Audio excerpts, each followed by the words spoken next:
A gun designer can draw up the ideal firearm, but can you then duplicate that on the factory floor? One way, the best way, is to feed the design into a computer. Then the computer knows the gun too, and can spell out specs and instructions for machinery with a precision no human being could match. Tied into an automatic drafting machine, the computer draws the receiver for a 410 gauge Model 1100. A hand-built model of the new shotgun is electronically bugged to provide many types of information when the model is fired.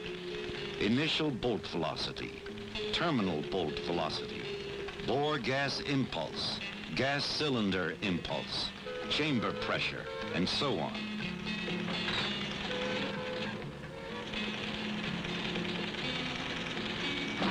There's initial velocity. All the data goes to the computer, which analyzes it rapidly and makes design modifications for optimum efficiency. An electronic feeler gauge follows the contours of a handmade stock, recording its exact measurements in 3 coordinates. Simultaneously, the same numbers flow into the computer, which draws the stock on the drafting table, like a topographical map. The computer can also instruct a machine to cut a steel master that reproduces the stock exactly. Following a variety of masters, a variety of stocks begin to take shape.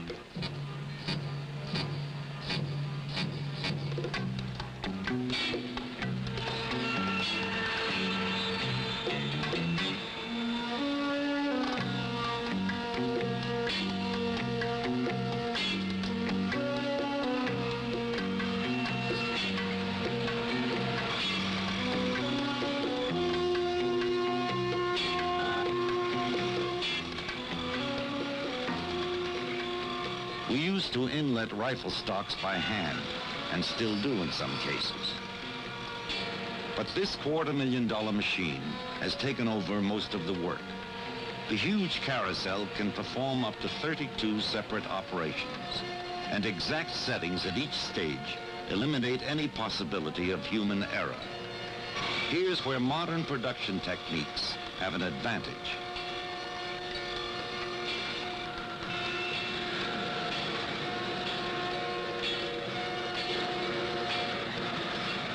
But when it comes to the end result, fine finishing, for instance, nothing can replace the most sensitive computer of all, the craftsman, with his precise touch, keen eye, and years of experience.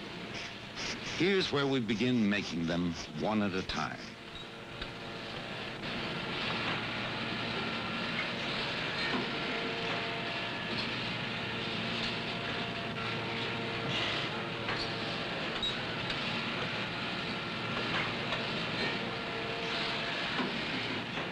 The work that leaves our wood shop rivals the finest of the old cabinet maker's art, and each man proudly stamps his product with his own individual mark.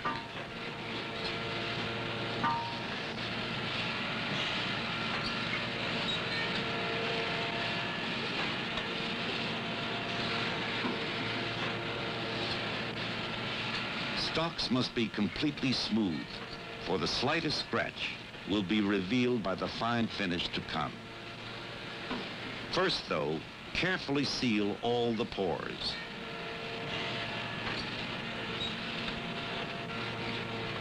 Then comes Remington's famous RKW finish. The stocks are sprayed automatically, all to a uniform depth. Another instance in which modern production techniques reveal their value. The tough, weatherproof RKW finish is polished to a satin smoothness found only on the finest furniture.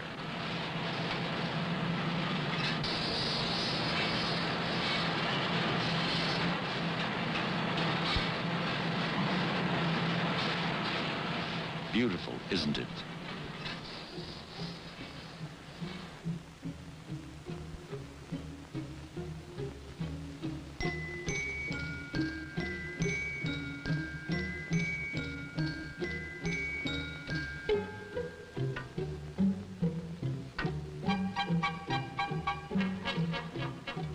For custom-grade guns, a time-honored tradition of hand checkering.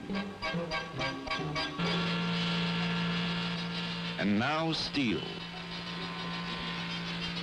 In an electric resistance furnace, billets of steel for barrels are brought to white heat. Then into the forge, where hammers enlarge one end to provide the chamber thickness for barrels.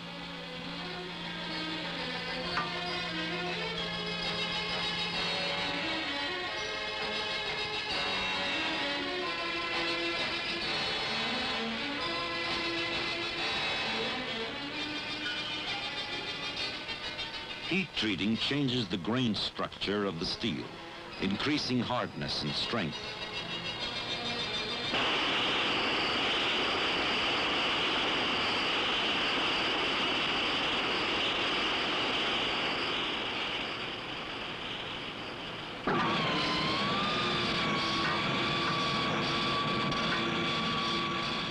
Shotgun barrels spin at high speed as drills bite downward from above in the first drilling operation.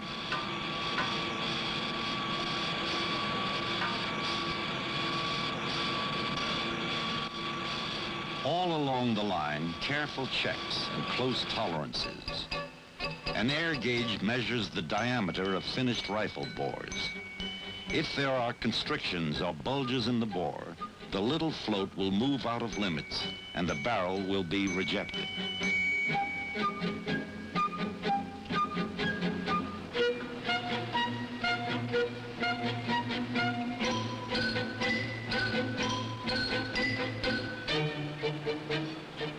Precision alignment of a barrel and its ventilated rib at the same time for a trap gun.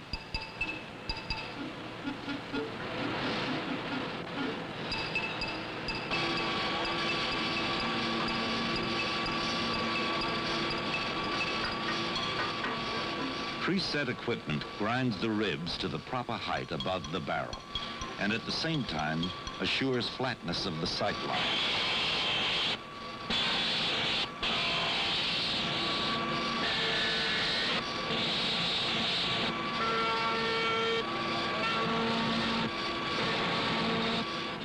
Then matting to eliminate any glare.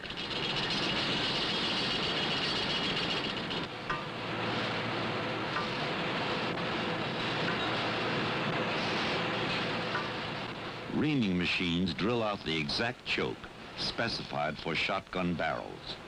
At the same time, they also add high polish to the bore.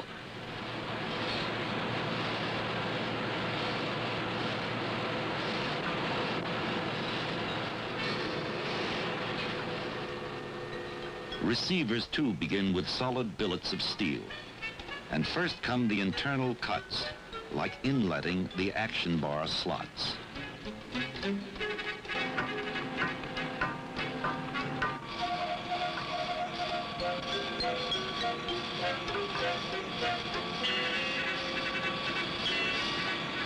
Then the outside of receivers takes shape.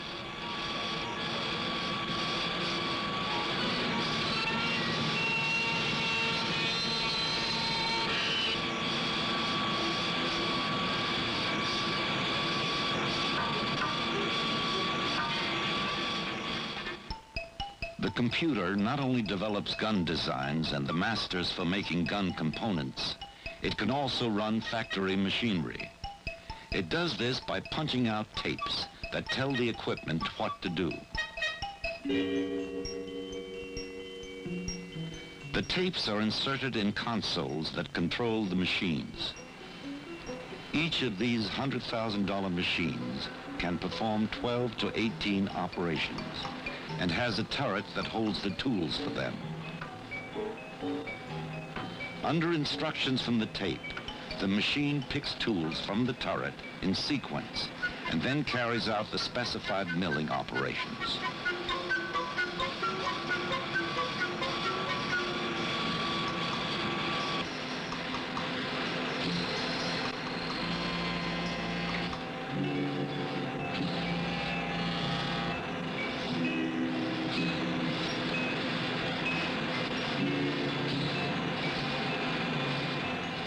Under a steady flow of oil, locking lugs are milled in center fire receivers.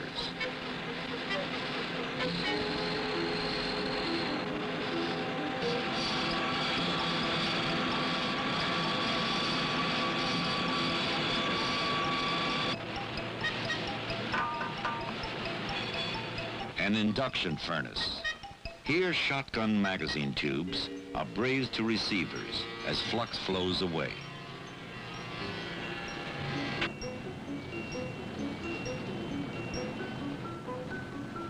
A short dip in the chemical bath, and any remaining flux or dirt vanishes. End result, a rack full of gleaming Model 1100 components. But the final gleam has only just begun. In metal, as in wood, a really fine finish requires that very special ingredient, the human touch. Here, a last bit of smoothing. Then another step particularly suitable to machinery, a process called vibra-honing.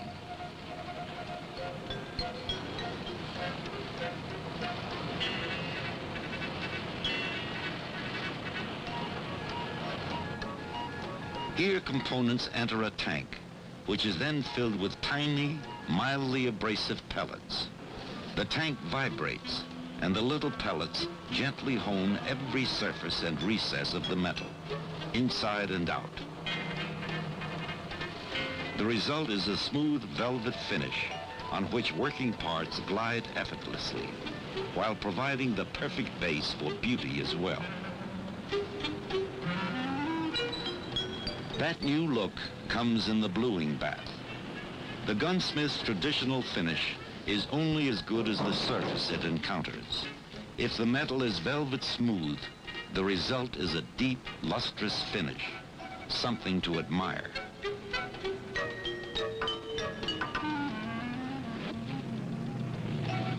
A good gun is the sum of all its parts. That includes small parts, which are held to specified tolerances and just as carefully handled, heat-treated, and so on, as the major elements. Shooters have missed many a chance because some small part failed or didn't fit. We pay a lot of attention to that.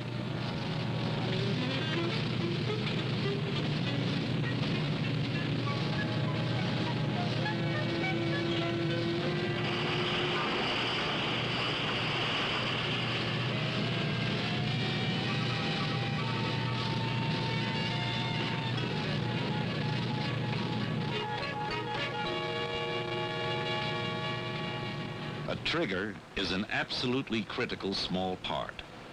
Everyone knows the crispness of a Remington trigger pull. One reason, we magnify them optically and then compare them to our drawings. If they don't fit exactly, they're out.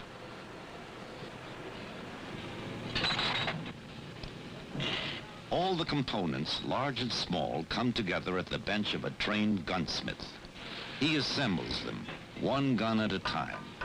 This man knows exactly what he's doing and why. We know the way the finished gun is supposed to be, and we put it there. It's creative. You can put your own little emphasis on it. You take a little more pride in something you do. I just enjoy this type of work better. There's some people that wouldn't want this type of work, but I enjoy it. And no matter what model I go on, I build the 760s, I can build the 788, the 660s, the 600s.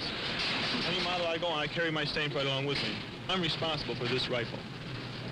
And I wouldn't want anyone that doesn't take the same pride or the same care that I do put my stamp on their rifle. That's my stamp. Because it is a responsibility. And I guess that's why I like the job, too. I don't really mind the responsibility.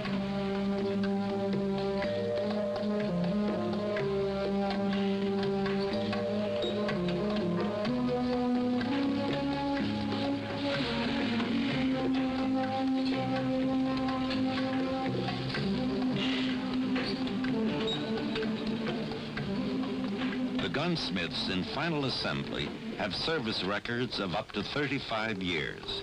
With skillful hands and a trained eye, they make firearms one at a time, measuring trigger pull, checking safety, testing magazine, the final result is indeed a completely individual gun, as best gunsmiths in the world. It is as though this man made this gun for you. 50 or 100 years from now, the Remington record books will show that's exactly what he did and when.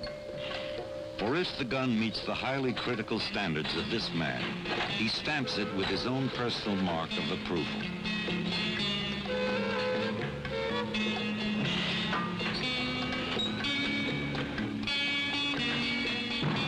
Not the end yet.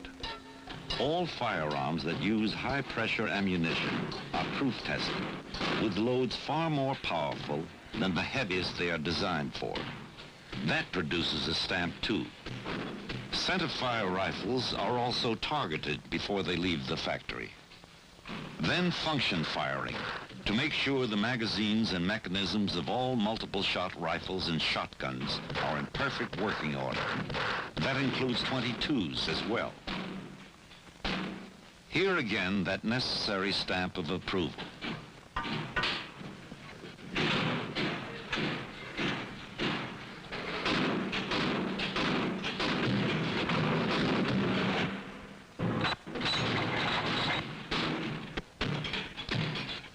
High-speed photography provides an adjunct to function firing. In a cutaway Model 742 automatic, a gun designer can actually see just how well the works work.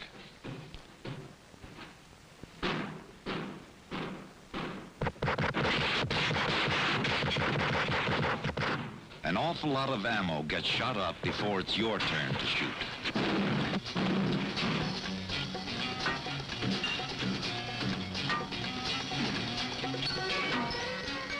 The last inspection of all is visual.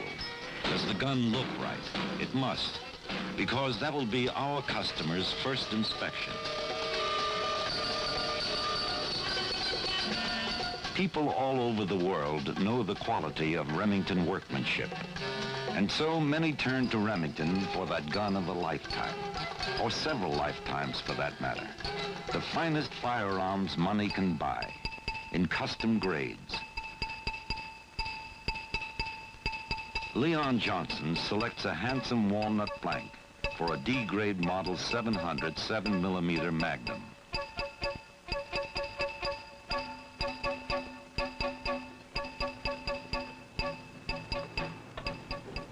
This particular blank is excellent as far as grain structure, density of the wood, and also color.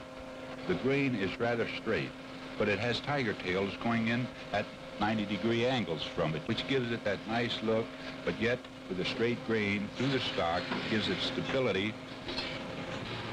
So we made a pattern out of paper, and we laid it on one of these blanks. Now when we laid it on the blank, the reason for this is so that we could make sure the grain structure through the pistol grip was running at the right angle that we want for strength. We open up the inletting because we do this to make it short and tight to begin with, so that it can be hand open and get a very tight fit between the barrel and the action in relation to the stock. Then we take a barreled action, and after it's all inlet and so on, we put a barreled action, a tri-action so to speak, into the stock to make sure that the stock hasn't warped. If it has any gaps, they call it gaposis, is an indication of a poorly made rifle. Very poor. These we tried to make with no gaps at all and make it very tight.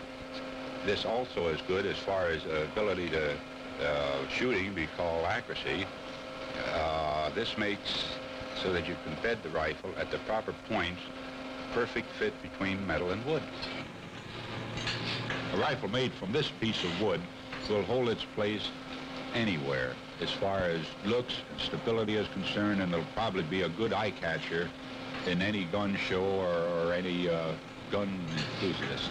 As Leon proceeds with the stock, master engraver Bob Runge works on the receiver. Any tool that's hammered with the chasing hammer requires a little more softness than we would have on, say, small shading engraver. Anything that is a fine-grained steel gives us a good cutting tool so that it has enough softness so it won't break every time you hit it, and yet hard enough to cut the steel that you're working on. So I enjoy the engraving job more than any other, I think, any other kind of a job.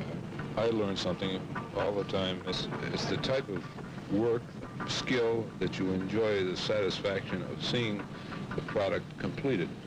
As it's completed, you feel, well, I have done this work, and it's something that I want to be proud of. Gold inlays, too, for the largest surface of a shotgun receiver, model 1100.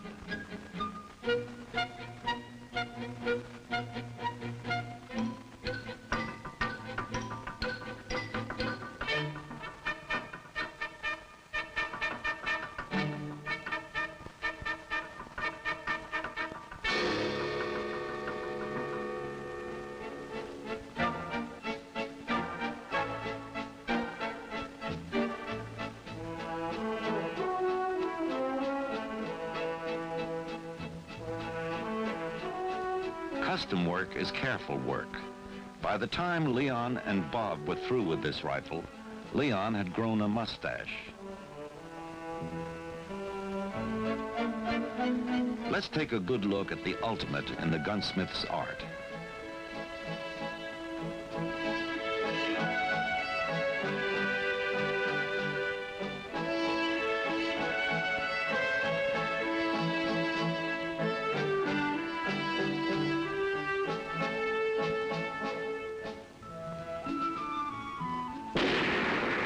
Leon gives the D-grade 7mm a final firing pin check.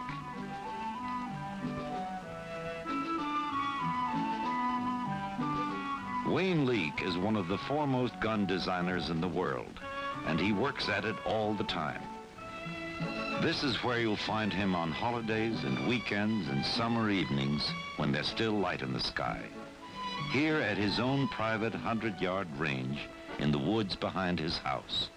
He built the range himself. There's a tip for shooters in those tractor tires. They cut down noise.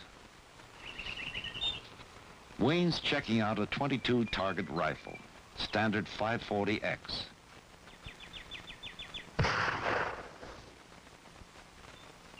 How's this for a 100-yard group with a production model .22?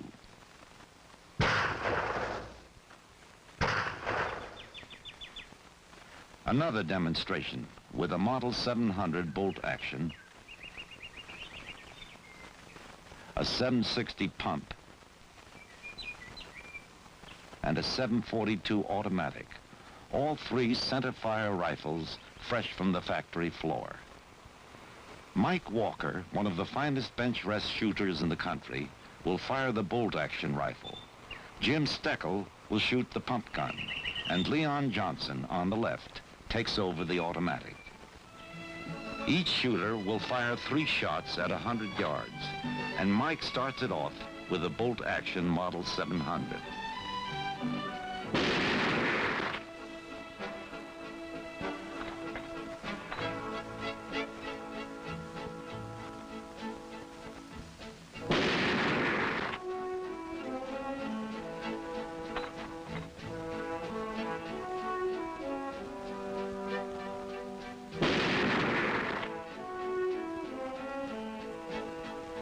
There's Mike's group.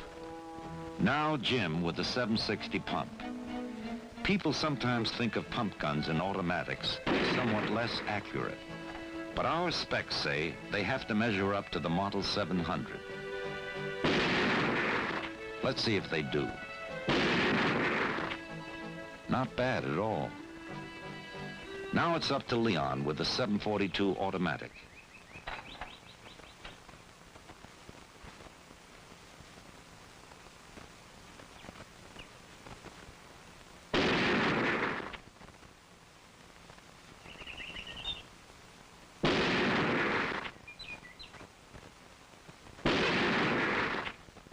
In this actual contest, Leon copped the bacon with that 742 automatic. Now something new for you varmint shooters. Remington's new 5mm rimfire Magnum. It's a hot one, and watch him go.